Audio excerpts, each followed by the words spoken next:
स्वागत है आप सभी का विद्यार्थियों हमारे YouTube चैनल में। आज के लेक्चर में हम स्टडी करेंगे विद्युत शक्ति के बारे में। विद्युत शक्ति किसे कहते हैं, उसका फॉर्मूला क्या होगा, उसकी मात्रा कैसे ज्ञात करते हैं, क्या क्या होते हैं और उसकी व्यापारिक इकाई क्या होगी। और जैसे हम लोग घरों में बल्ब जलाते हैं या कोई भी विद्युत उपकरण जला रहे हैं तो उस विद्युत उपकरण के द्वारा कितने यूनिट खर्च हुए उसको निकालने के लिए हम एक मानक फॉर्मूला पढ़ेंगे। तो यदि विद्यार्थियों आप हमारे YouTube चैनल पर नए हैं तो इस चैनल को सब्सक्राइब कीजिएगा, लाइक शेयर कीजिएगा। तो देखिए आज का टॉपिक पढ़ते हैं विद्युत शक्ति। और विद्युत शक्ति को डिनोट करते हैं हम लोग P से। इसको इंग्लिश में क्या कहते हैं, इसको इंग्लिश में बोलते हैं हम लोग इलेक्ट्रिक पावर। देखिए विद्युत शक्ति को डिफाइन कैसे करेंगे, तो इसके लिए मैं पहले इसका फॉर्मूला लिखता हूं। तो देखिए फॉर्मूला इसका है विद्युत शक्ति इक्वल कार्य बटा समय। इसको कैसे डिनोट करेंगे, P equal W by T। तो इसको डिफाइन करने के लिए इसके फॉर्मूले से बना देंगे। कार्य करने की जो दर होगी वो कहलाएगी विद्युत शक्ति। तो इसकी परिभाषा हो गई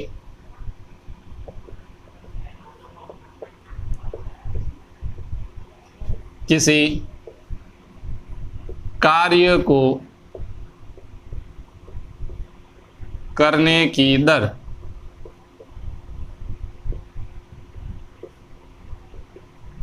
विद्युत शक्ति कहलाती है। इसे P द्वारा प्रदर्शित किया जाता है। तो देखिए इसको डिनोटिंग सिंबल दे दिया P।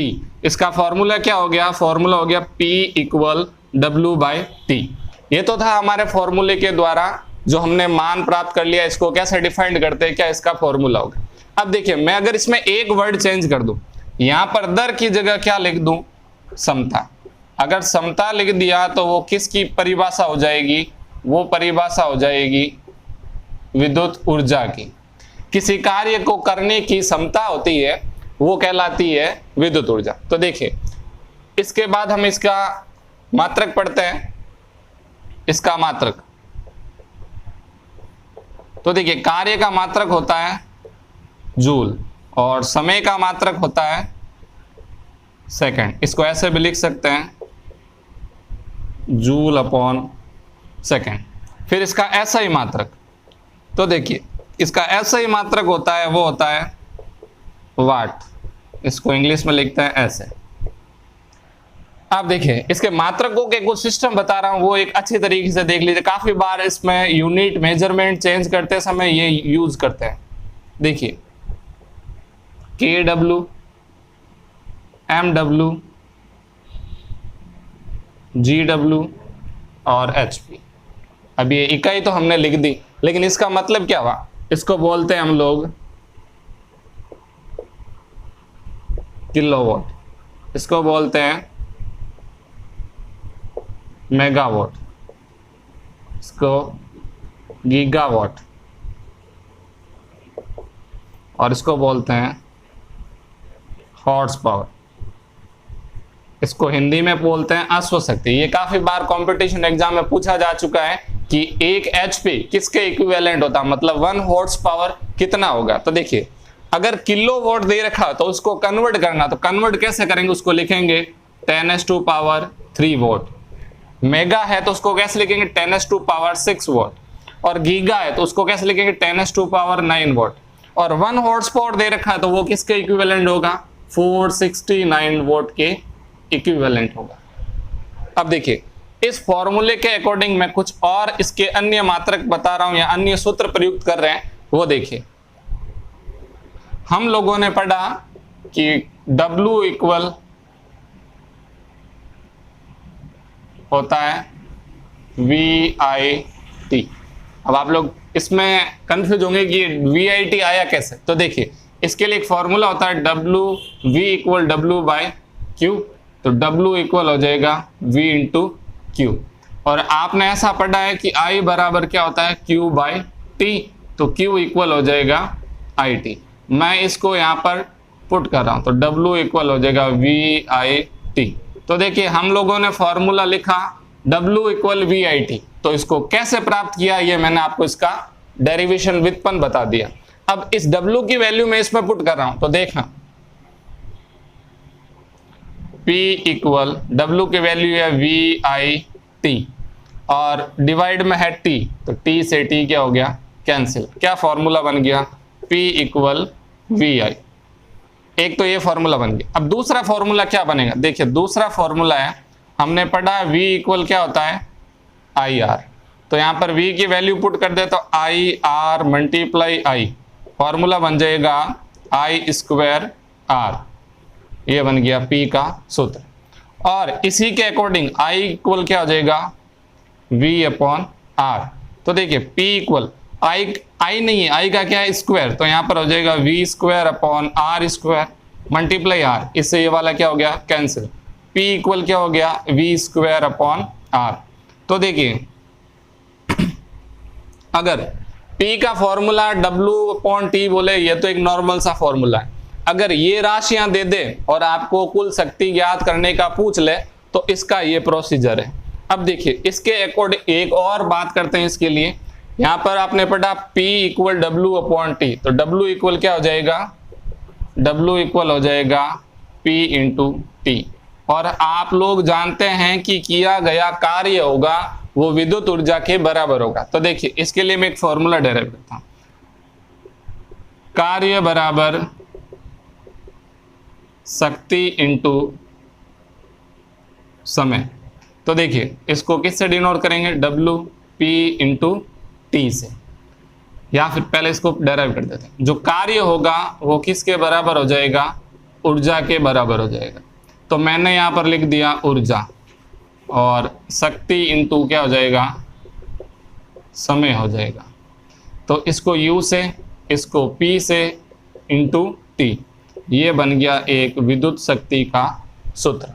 अब देखिए विद्युत शक्ति का सूत्र बन गया ये, इसका क्या मात्रक हो सकता है, तो इसके मात्रक की बात करते हैं हम लोग।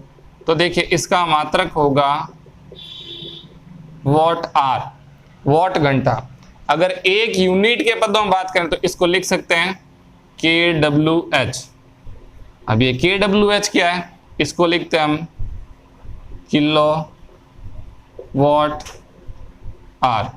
और जो किलो वॉट kWh है वो किसके इक्विवेलेंट होगा, वो सामान्य बोलचाल की भाषा में यूनिट के इक्विवेलेंट होगा।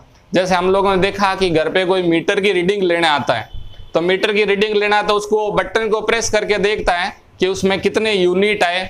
उस यूनिट के आधार पर निर्धारण करेगा कि हमारा विद्युत का जो खर्च आया घर में वो कितना आया। तो उसके लिए ये प्रयुक्त किया जाता है kWh इक्वल होता है यूनिट।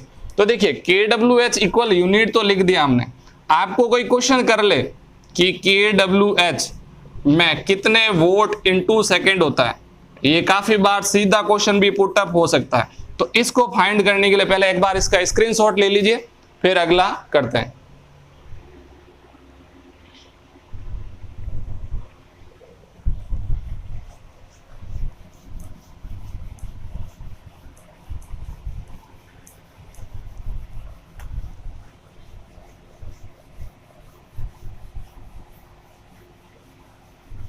तो देखिए kWh के बारे में बात करते हैं। kWh kilowatt are.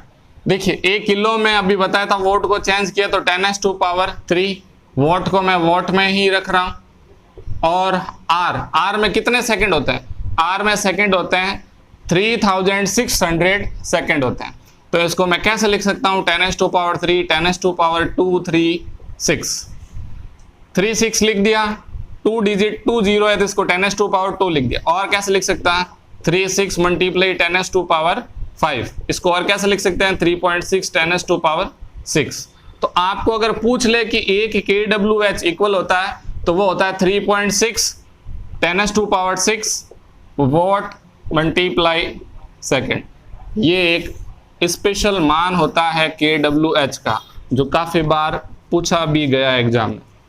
अब देखिए नेक्स्ट बात करते हैं हम विद्युत ऊर्जा का परिकलन कैसे करेंगे।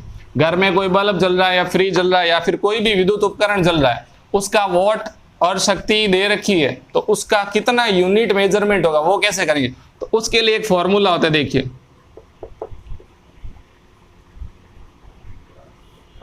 फॉर्मूला हो गया अपने पास विद्युत ऊर्जा बराबर विद्युत शक्ति इंटू समय बटा 1000। देखिए यहां पर मैंने कुछ ब्रैकेट लगा रखा है, तो ब्रैकेट का यहां पर क्या रोल है? आप लोगों ने विद्युत ऊर्जा का फॉर्मूला पढ़ लिया, P इंटू टी होता है, लेकिन जब विद्युत ऊर्जा यूनिट में परिकलन करना है या फाइंड करना है, तो उसके संदर्भ में विद्युत शक्ति किसके पदों में होनी चाहिए? किलोवाट, मेगावाट, गीगावाट या एचपी में होनी चाहिए। तो वो सबसे यहाँ पर इंपॉर्टेंट बात है कि विद्युत शक्ति किस में होनी चाहिए? वॉट में। और जो समय है वो समय किस में होना चाहिए? घंटे में, आर में, HOUR, घंटे में होना आवश्यक है, सेकंड में नहीं लेना। और उसको डिवाइड करना है 1000 से। इस तरीके से हम किसी भी परिपथ में जो उपकरण जुड़ा हुआ है उसके वॉट और समय के द्वारा विद्युत ऊर्जा का परिकलन कर सकते हैं और बता सकते हैं कि विद्युत ऊर्जा में कितने यूनिट खपत हुई है। तो आज के लेक्चर में हमने स्टडी किया विद्युत ऊर्जा किसे कहते हैं, और विद्युत शक्ति के बारे में भी पढ़ा, उसके व्यावसायिक मात्रक क्या होते हैं। जैसे ये यूनिट लिया था हमने, उसको BTO भी बोलते हैं, बोर्ड ऑफ ट्रेड यूनिट भी बोलते हैं सामान्य बोलचाल की भाषा में। तो दोस्तों नेक्स्ट लेक्चर में हम स्टडी करेंगे प्रतिरोध किसे कहते हैं, प्रतिरोधों का संयोजन किस तरह का होता है, किस प्रतिरोध के संयोजन में अधिकतम प्रतिरोध प्राप्त किया जा सकता है और न्यूनतम प्रतिरोध किस संयोजन में प्राप्त किया जाता है, इसके बारे में हम लोग स्टडी करेंगे। यदि आप नए हो इस चैनल पर तो इस चैनल को सब्सक्राइब जरूर कीजिएगा, वीडियो को लाइक शेयर कीजिएगा। Thank you so much.